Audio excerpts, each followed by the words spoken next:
बहुत समय पहले की बात है। एक छोटे से गांव में एक लड़का रहता था जिसका नाम आरव था।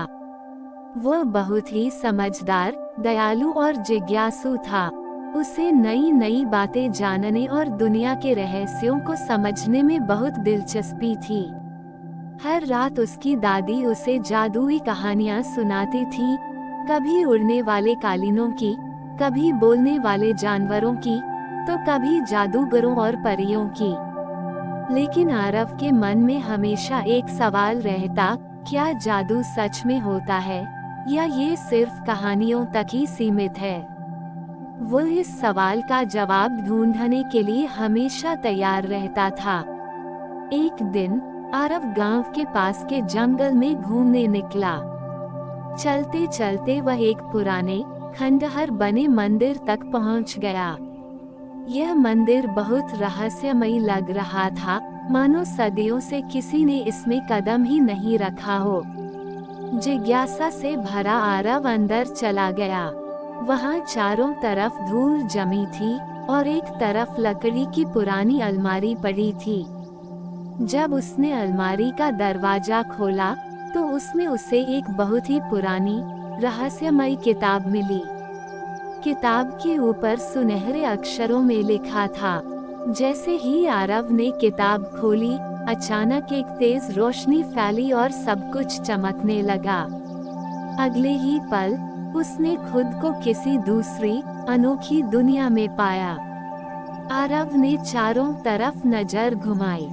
ये जगह उसकी दुनिया से बिल्कुल अलग थी।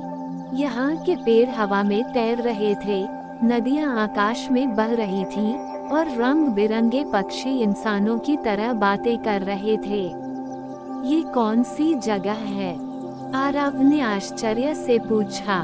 तभी एक छोटा सफेद खरगोश उसके पास आया और बोला, ये जादू लोक है। यहाँ कुछ भी असंभव नहीं है, लेकिन अगर कोई बुरी शक्ति इसे नष्ट कर दे तो ये हमेशा के लिए खत्म हो सकता है। आरव को ये सुनकर चिंता हुई। उसे समझ में नहीं आया कि वो यहाँ कैसे आया और अब उसे क्या करना चाहिए। तभी दूर उसे एक विशाल महल दिखाई दिया जो सोने से बना था। आरव महल की ओर बढ़ा। जैसे ही वह महल के पास पहुंचा, एक बुजुर्ग जादूगर उसके सामने प्रकट हुआ। उसकी सफेद दाढ़ी थी और हाथ में एक चमकती हुई जादुई छड़ी थी। जादूगर ने मुस्कुराते हुए कहा, ओ छोटे बालक, तुम यहाँ यूं ही नहीं आए हो। इस दुनिया पर बड़ा संकट आने वाला है और तुम्हें इसे बचाना होगा। आरव ने हैरानी से पूछा, लेकिन मैं एक साधारण लड़का हूँ, मैं कैसे इस दुनिया को बचा सकता हूँ? जादूगर ने कहा, क्योंकि तुम्हारे पास सच्चे दिल की शक्ति है। यही असली जादू है। अगर तुम बहादुरी और समझदारी से आगे बढ़ोगे तो तुम्हें असली जादू मिल जाएगा। अब आरव को समझ में आने लगा कि यह एक साधारण यात्रा नहीं, बल्कि एक बड़ी जिम्मेदारी है। आरव ने अपनी यात्रा शुरू की। सबसे पहले उसे परछाइयों की घाटी पार करनी थी। यह एक ऐसी जगह थी जहां जो भी जाता उसकी ही परछाई उसे डराने लगती थी।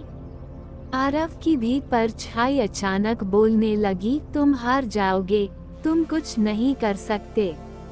लेकिन आरव ने हिम्मत नहीं हारी। उसने कहा, डर सिर्फ हमारे मन में होता है और अगर मैं डरूंगा नहीं तो तुम मेरा कुछ नहीं बिगाड़ सकते। ये कहते ही परछाई गायब हो गई और आरव आगे बढ़ा। कुछ दूर चलने के बाद आरव को एक और रहस्य पता चला। जादू लोक की सारी शक्ति नीले जादुई पत्थर में थी, लेकिन एक दुष्ट जादूगर कालनाग उसे चुराकर अपनी शक्ति बढ़ाना चाहता था। अगर वह इसमें सफल हो जाता तो पूरी दुनिया अंधकार में डूब जाती। अब आरव का लक्ष्य साफ था, उसे इस पत्थर को कालनाग के हाथों में जाने से रोकना था।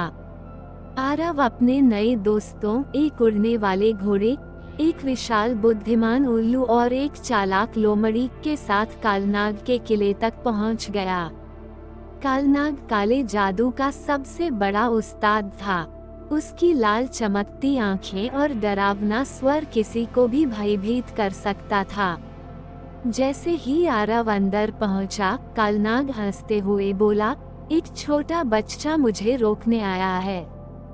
हा हा हा, मुझे हराना नामुमकिन है। लेकिन आरव ने साहस नहीं खोया।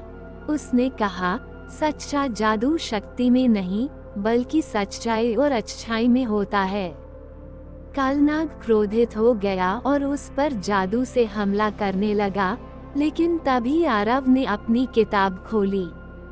उसमें से एक तेज रोशनी निकली, जो इतनी शक्तिशाली थी कि कालनाग की सारी बुरी शक्तियां खत्म हो गईं और वह धूल में बदल गया। अब जादुई पत्थर अपनी जगह सुरक्षित था और जादू लोक में फिर से शांति आ गई। सभी प्राणियों ने आरव का धन्यवाद किया। अब समय था घर लौटने का। जादूगर ने मुस्कुराते हुए कहा, तुमने अपनी बहादुरी और अच्छाई से ये दुनिया बचाई है। अब समय है तुम्हें वापस भेजने का। जादूगर ने अपनी छड़ी उठाई और एक मंत्र पढ़ा। अगले ही पल आरव अपने गांव में उसी मंदिर के सामने खड़ा था। उसके हाथ में अभी भी वही किताब थी, लेकिन इस बार उसके कवर पर एक नया वाक्य लिखा था। आरव मुस्कुराया और घर चला गया। अब उसे समझ में आ गया था कि जादू केवल कहानियों में ही नहीं, बल्कि हमारे अंदर भी होता है, हमारी अच्छाई, हिम्मत और सच्चाई में।